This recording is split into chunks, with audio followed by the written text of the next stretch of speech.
شروع اللہ کا نام لے کر جو بڑا مہربان نہایت رحم والا ہے۔ جو کچھ آسمانوں اور زمین میں ہے سب اللہ ہی کا ہے۔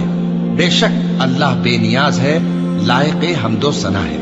اور اگر یوں ہو کہ زمین میں جتنے درخت ہیں سب کے سب قلم ہو اور سمندر کا تمام پانی سیاہی ہو اور اس کے بعد 7 سمندر اور سیاہی ہو جائیں تو اللہ کی باتیں یعنی اس کی صفتیں ختم نہ ہوں۔ بے شک اللہ غالب ہے، حکمت والا ہے۔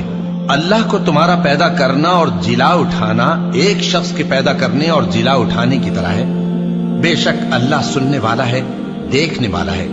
کیا تم نے نہیں دیکھا کہ اللہ ہی رات کو دن میں داخل کرتا ہے اور دن کو رات میں داخل کرتا ہے، اور اسی نے سورج اور چاند کو کام میں لگا رکھا ہے، ہر ایک وقت مقرر تک چل رہا ہے، اور یہ کہ اللہ تمہارے سب اعمال سے خبردار ہے۔ یہ اس لیے کہ اللہ کی ذات ہی برحق ہے، اور جس کو یہ لوگ اللہ کے سوا پکارتے ہیں وہ سب باطل ہے، اور یہ کہ اللہ ہی عالی رتبہ ہے، گرامی قدر ہے۔ کیا تم نے نہیں دیکھا کہ اللہ ہی کی مہربانی سے کشتیاں سمندر میں چلتی ہیں تاکہ وہ تم کو اپنی کچھ نشانیاں دکھائے؟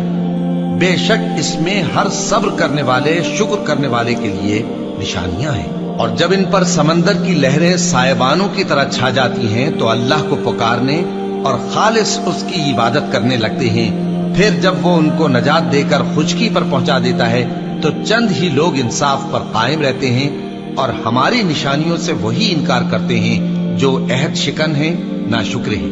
لوگو اپنے پروردگار سے ڈرو اور اس دن کا خوف کرو کہ نہ تو باپ اپنے بیٹے کے کچھ کام آئے اور نہ بیٹا باپ کے کچھ کام آ سکے۔